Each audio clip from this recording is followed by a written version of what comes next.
Good morning, good afternoon, or good evening, whatever time it is, wherever in this vast world you may or may not happen to be.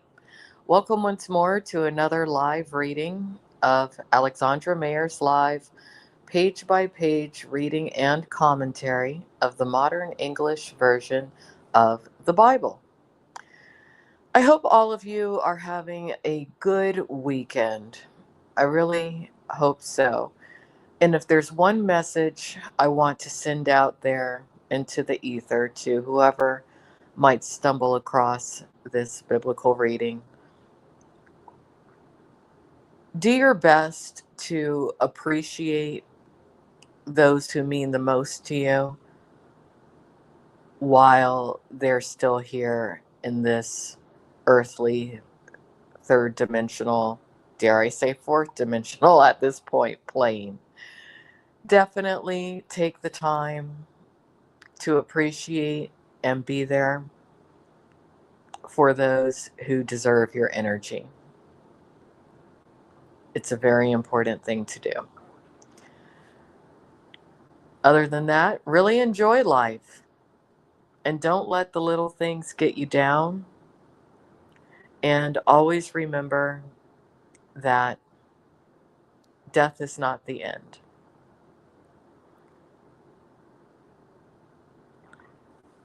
So here we go, Joshua 18, dividing the rest of the land.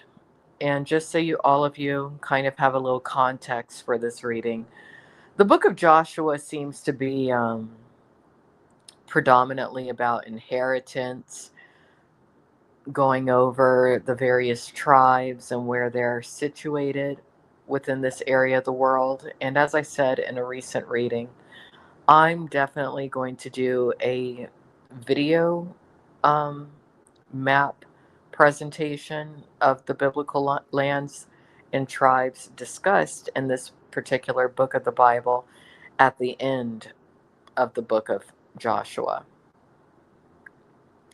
The whole congregation of the children of Israel assembled at Shiloh and set up the tent of meeting there. The land was subdued before them. And I am going to put forth a new rule when it comes to my chat for these readings. No one take offense to this, but I've just decided that unless you have your actual photo as your avatar and your government name on your account, you're not allowed to chat in here. Why? Hmm, because I use my actual photo and my government name. So, I kind of feel like being treated the way I treat others.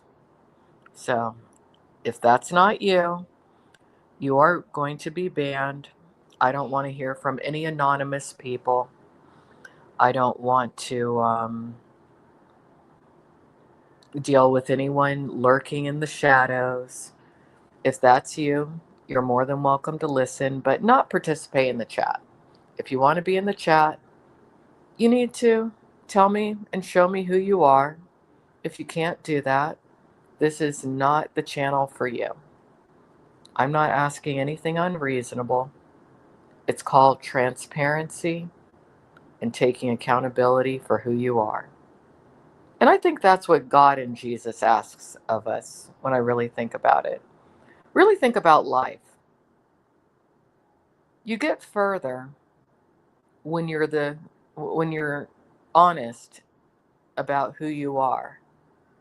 If you can't be honest about who you are, why even bother continuing in life, really? Really think about that.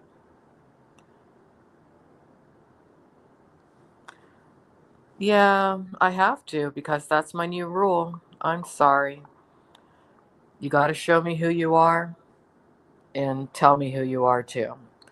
I'm probably going to apply this rule to every online venture that I take place in or take part in or control, just so that all of you know whether you're listening for the right reasons or the wrong reasons. And it's just because that's where I am in life. You know who I am, so I want to know who you are. Okay? Thanks. So let's start from the beginning. Joshua 18, dividing the rest of the land. The whole congregation of the children of Israel assembled at Shiloh and set up the tent of meeting there. And remember, the tent of meeting is where you have the Ark of the Covenant. That's where the essence of God actually appeared at that time. See, that's what I would have liked to see. I would have loved to see how that ark worked. I think a lot of people into technology are curious about that.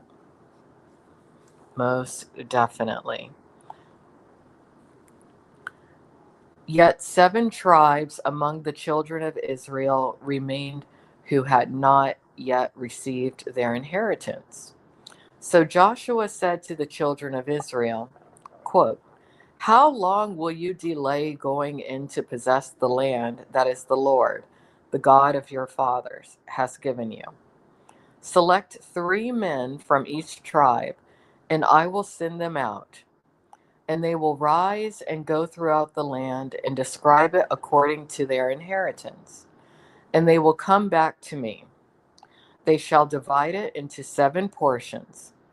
Judah will stay in their territory in the south, and the house of Joseph will stay in their territory in the north. So describe the land in 7 portions and return to me. Then I will cast lots for you here before the Lord our God.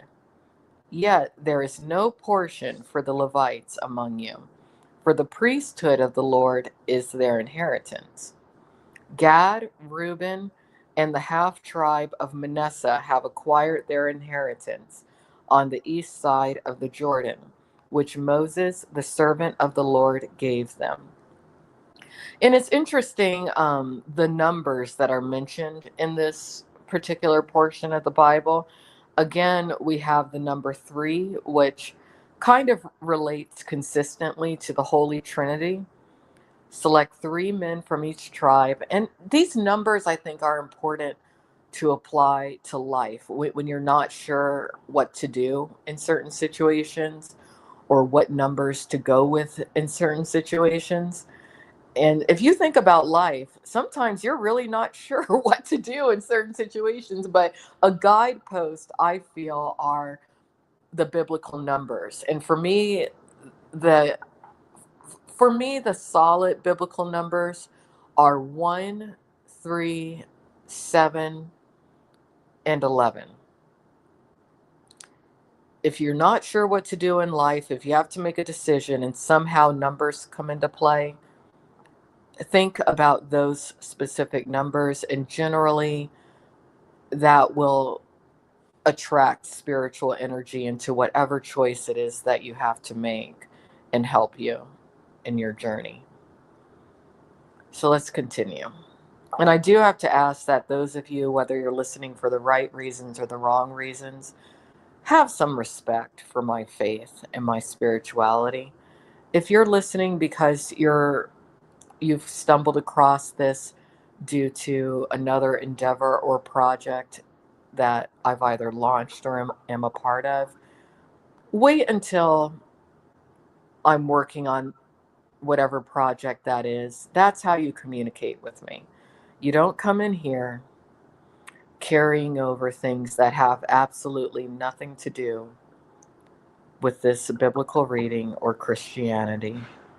It's wrong. And when you do that sort of thing, God does see you and often reacts accordingly. Just saying. Let's continue. So the men got up and left. Joshua commanded those who were leaving to survey the land, saying, "Go and walk back and forth throughout the land. Write a description of it, then return to me. Here in Shiloh, I will cast lots for you before the Lord." The men went and passed through the land. In a book, they wrote a description of it by cities in 7 portions.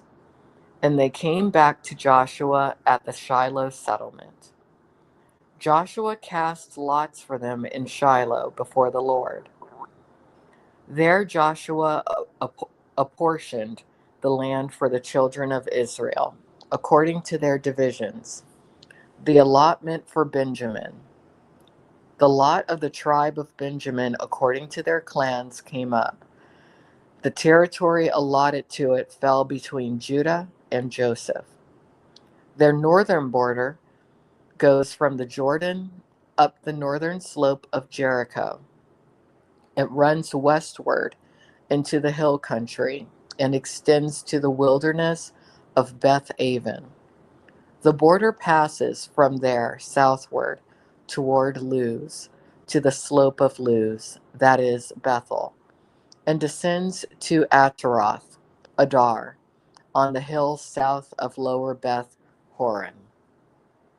On the western side, the border turns south from the hill that lies to the south near Beth Horon, and it extends to the Kiriath Baal, that is Kiriath Jearim, a city belonging to Judah. This is the western border. The southern border starts from Kiriath Jearim and goes out westward to the spring of the waters of Nephtoah. The border then descends to the foot of the mountain that lies by the valley of Ben Hinnom, which is at the north end of the valley of Rephaim. It descends from the Hinnom valley to the slope of the Jebusites, then down to En Rogel. The border runs north and goes out to En Shemesh and Galilath, which is opposite the ascent Adumim, and descends to the stone of Bahan, the son of Reuben. It passes toward the slope north of the Beth Araba and descends to the Araba. The border passes north of the slope of Beth Hagla, and it runs out to the northern tip of the Dead Sea, at the southern end of the Jordan. This is the southern border. The Jordan forms the eastern boundary. This is the inheritance of the tribe of Benjamin, according to their clans, by its boundaries all around. The cities belonging to the tribe of Benjamin, according to their clans, were Jericho, Beth Hagla, Amek Kaziz, Beth Araba, Zemarim, Bethel, Avim, Para, Ophrah, Kafar, Ammoni, Ophni, and Geba. 12 cities with their villages. Well, this is the first time I've seen the name Ophrah in the Bible, which is interesting. It's spelled Ophrah. It makes me wonder if Oprah Winfrey changed the spelling of her name, or if whoever named her after this particular city. That's something to look up. I think I will look that up after I'm done reading all this. Also, there were Gibeon, Ramah, Beerith, Mizpah, Kephirah, Moza, Rakim, Erpil, Taralah, Zelah, Haleth, the Jebusite city, that is Jerusalem, Gibeah, and Kiriath, 14 cities with their villages. This is the inheritance of the tribe of Benjamin according to their clans. All right, well, that was definitely educational. And again, that was the book of Joshua, chapter 18. But very quickly, before I let all of you go, I do want to look up that city of Ophrah, just because one of my idols in life has always been Oprah Winfrey. I've always looked up to her. Um, I think she's an amazing woman. There's a lot of similarities between her life and some things that I've gone through and the woman that I've become as an adult. So anytime I can learn anything new about her, I do. I don't think my life is anywhere close to exactly like hers, don't get me wrong, but there's just some commonalities between who she became as an adult and who I've become as an adult. So just give me a moment to look this up. Let's see. OP. Come on. Let me type.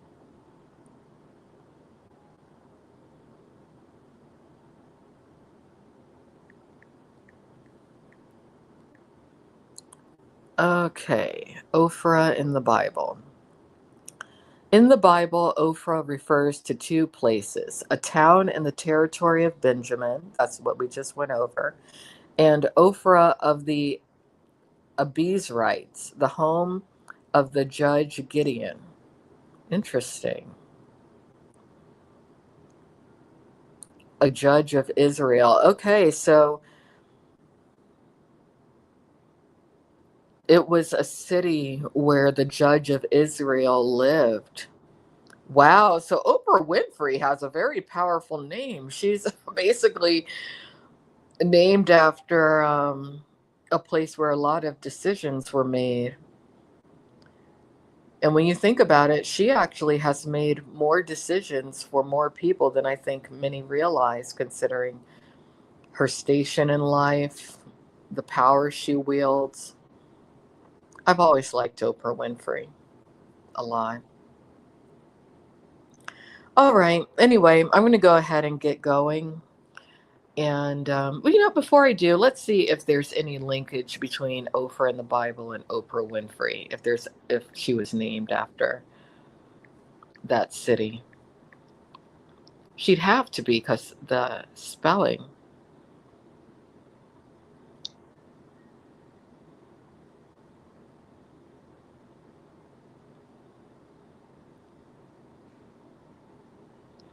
Okay, Oprah Winfrey's full name is actually Oprah Gail Winfrey, named after the biblical figure Oprah from the book of Ruth. So there is a biblical figure in the Bible from the book of Ruth, which we haven't gotten to yet. And her name was Oprah, and she was Ruth's sister in law, who, after the death of her husband, decided to stay in her homeland rather than follow Ruth to Bethlehem. Good to know. Good to know.